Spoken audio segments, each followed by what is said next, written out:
तो friends, welcome to my YouTube channel myself your host Harshita. जैसा कि पिछले वीडियो में मैंने आपसे बात किया था कि हेयर फॉल के कुछ ट्रीटमेंट के बारे में, बाल्डनेस के बारे में, male pattern female pattern baldness के बारे में आज मैं टोटली सॉल्यूशन बताने जा रही हूँ कि अगर आपका हेयर फॉल मेडिसिन से या होम रेमेडी से नहीं रुक रहा है, इसका मतलब आपको हेयर फॉल का सीरियस प्रॉब्लम है। तो वो प्रॉब्लम कैसे ठीक होगा? वो प्रॉब्लम ठीक होने का दो ऑप्शन है, एक है हेयर ट्रांसप्लांट और दूसरा है पीआरपी। तो सबसे पहले मैं हेयर ट्रांसप्लांट के बारे में बता रही हूँ। तो हेयर ट्रांसप्लांट होता क्या है? बेसिकली हेयर ट्रांसप्लांट जो है वो अपने खुद के हेयर से ही बनते हैं। जैसे आप अपने कुछ हेयर डोनेट कर देते हैं। जैसे क्या होता है ना कि हम लोग करते हैं कि पौधा, किसी के घर में अगर कुछ पौधा है जैसे रोज़ वगैरह या कुछ सर्टेन प्लांट जो बीज से नहीं उगते हैं, तो उसको हम लोग काट के ले जाते हैं, उसका थोड़ा हिस्सा स्टीम वगैरह, और उसको ज़मीन में गाड़ देते हैं तो उससे दूसरा पौधा हो जाता है। जैसे आलू हुआ, प्याज हुआ, उसको गाड़ देने से वो उग जाता है। तो उसी तरीके से हमारा कुछ बालों का हिस्सा को अगर हम लोग अपने खालीपन मतलब गंजेपन के हिस्से में अगर रखें तो वो दोबारा से उग सकते हैं। जैसा कि हम लोग जानते हैं कि जो ये पीछे वाला हिस्सा है वहाँ पे इतना आसानी से गंजेपन नहीं होता है। तो पीछे वाला हिस्सा का बाल को हम लोग सामने वाला हिस्सा, या जहाँ बॉल्डनेस हुई है, ज़्यादातर बॉल्डनेस सामने वाले हिस्से में ही होते हैं, वहाँ पे अगर लगा दें तो वो कुछ टाइम में उग जाते हैं। तो ये डॉक्टर द्वारा किया जाता है, यह मेडिकल ट्रीटमेंट। उसमें डोनर हमारा खुद का बाल होता है और खुद का बाल होना ही बेस्ट है। हालांकि आप डोनर किसी और को ले जा सकते हैं, लेकिन बेस्ट ये होगा कि अगर आप डोनर किसी और को ले जाए, अगर आप के पीछे के तरफ का भी बाल कुछ खास नहीं है, तो अगर आप अपने से अपना डोनर नहीं बन सकते हैं तो बेस्ट ये होगा कि आप ऐसे लोगों को डोनर के लिए ले जाए, जैसे मामा हुआ या मामी हुई, या मौसी हुई, या अपनी बहन हुई, या कज़न सिस्टर या कज़न ब्रदर हुआ, मतलब जो आपके जेनेटिक का हिस्सा हो उसे डोनर के लिए ले जाए। वाइफ, हस्बैंड, फ्रेंड, इस तरह के किसी को ना ले जाए। लेकिन बेस्ट होगा कि आप अपने खुद के बाल दें, तो वो बेस्ट होता है, क्योंकि वो आपका बॉडी है, आपका हार्मोन है, बहुत सारी चीज़ आपसे मैच करना इम्पॉर्टेंट होता है। और वो टोटली आप पे डिपेंड करता है कि आपका बाल किस तरह से उगेगा। अगर आप खुद के डोनर हैं तो आपको ये भरोसा रहेगा कि नहीं मेरे बाल उग जाएंगे, लेकिन दूसरे के डोनर है तो वो थोड़ा डिफ़र करता है कि उसका न्यूट्रिशन कैसा हुआ होगा, या उसका हेयर ग्रोथ कैसा है। तो बेस्ट ये होगा कि आप डोनर खुद हों। और ये जो है हेयर ट्रांसप्लांट का प्रोसेस जो है वो डिपेंड करता है कि आपका कितना ज़्यादा बाल्डनेस है, उतना ज़्यादा टाइम लगता है हेयर ट्रांसप्लांट करने में। 2 से 3 दिन के अंदर हेयर ट्रांसप्लांट का पट्टी निकल जाता है। तो अगर आप जिस दिन हेयर ट्रांसप्लांट कराए हैं उसी दिन अगर आप काम करना चाहें, तो हालांकि आप अपने डॉक्टर के सजेशन से ही उस दिन ऑफिस वगैरह में जाए या बाहर निकले, लेकिन आप हेड में एक कैप लगाइएगा ताकि पॉल्यूशन से या सन रे से बचे।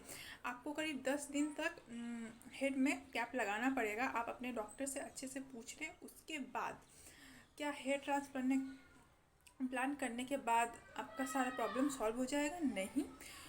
देखिए, जो नेचुरल बाल होते हैं वो तो नेचुरल होते ही हैं, उनका कोई मुकाबला नहीं है। तो आपको क्या करना होगा ना कि जो नए बाल उग रहे हैं उसको सपोर्ट करने के लिए कुछ सप्लीमेंट लेना होगा। जैसे कुछ मेडिसिन, मिनॉक्सिडिल, जिसके बारे में मैं पिछले वीडियो में बता चुकी हूँ, तो उसे आपको लेना होगा। मेडिसिन में बायोटीन, मल्टीविटामिन, और आपको अपने डाइट पे भी पूरा ध्यान देना होगा, ठीक है। और डॉक्टर का सजेशन क्या हुआ, और कुछ भी मेडिसिन, और कुछ कुछ मेडिसिन मना करते हैं, जैसे हेडेक की मेडिसिन या फीवर की मेडिसिन।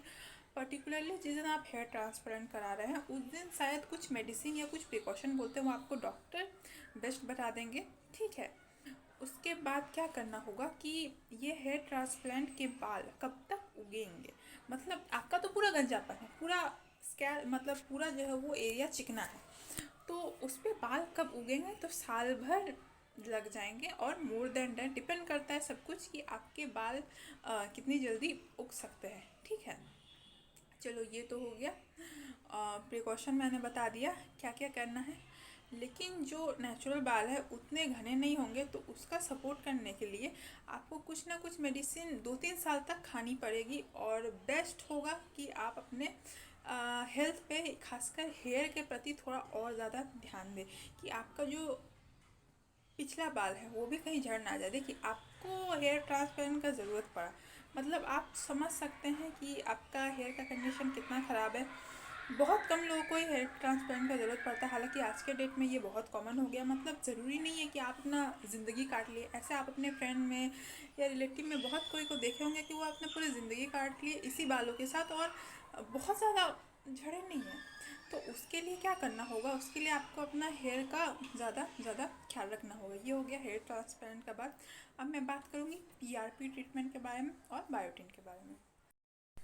तो पीआरपी क्या होता है? पीआरपी जो होता है आपके बालों पे इंजेक्ट किया जाता है हेड पे। एक्चुअल में हेड पे जिस एरिया में खालीपन रहता है, ज़्यादातर इस एरिया में खालीपन रहता है, उस एरिया में आप ही का खून जो है इंजेक्ट किया जाता है। उसके साथ साथ बायोटिन स्टेंसिल कुछ ना कुछ दिया जाता है। जैसे सबसे पहले क्या करेंगे ना, आपके हाथों से, आपके नर्व से खून निकालेंगे, ठीक है, ब्लड लेंगे। जैसा आप कोई टेस्ट, मलेरिया टेस्ट या टाइफाइड टेस्ट या कोई भी टेस्ट करने से पहले कैसे आप अपने नर्व से ब्लड निकालते हैं, उस तरीके से आपके नर्व से ब्लड निकाला जाएगा। और आपको एनेस्थीसिया दिया जाएगा, क्योंकि आपके सर पे इंजेक्ट करेगा तो आपको ऑब्वियसली पेन होगा, तो उससे बचने के लिए आपको एनेस्थीसिया दिया जाएगा।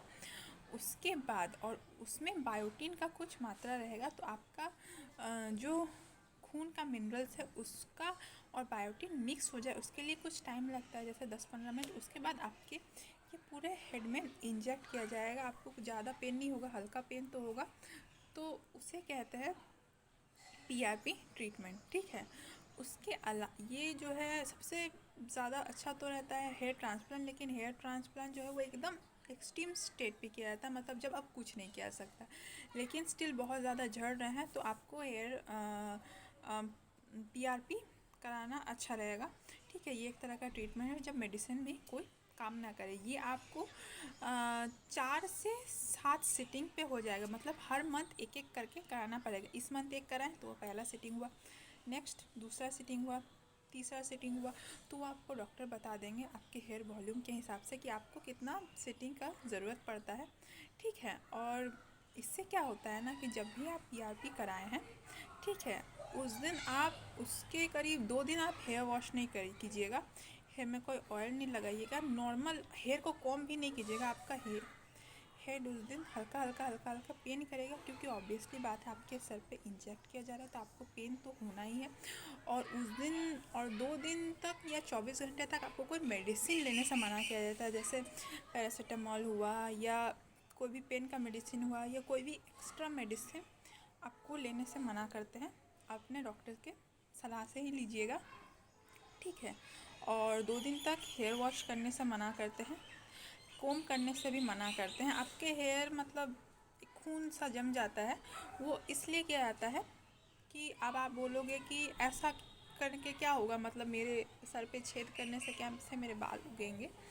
तो ये इसलिए होता है कि कहीं पे भी आपका घाव हो जाता है ना, तो उस जगह को आपका बॉडी पहले हील करता है और उस जगह का ब्लड सर्कुलेशन तेज़ कर देता है, और उस जगह पे एरिया पे काम करता है ताकि वो घाव जल्दी रिकवरी हो जाए। तो अगर आपके सर पे वो इंजेक्ट कर देंगे तो वहाँ का ब्लड सर्कुलेशन तेज़ हो जाएगा, उस पर काम करना शुरू हो जाएगा, और उस वजह से कि उसको घाव को रिकवरी जितना ज़्यादा करेगा उतना ज़्यादा उस एरिया का ब्लड सर्कुलेशन तेज़ होगा, या उस जगह पे ज़्यादा काम होगा, उस जगह पे ज़्यादा अटेंशन मिलेगा, तो ऑब्वियसली बात है उस जगह पे हेयर फॉल कम होंगे और हेयर ग्रोथ भी होंगे। पीआरपी करने के कुछ दिन बाद आपका हेयर फॉल होगा, उसके बाद हेयर फॉल होना बंद हो जाएगा। आप अगर पीआरपी कराना चाहते हैं तो मेरे वीडियो के अलावा भी आप और 2-3 वीडियो देखिए, ठीक है।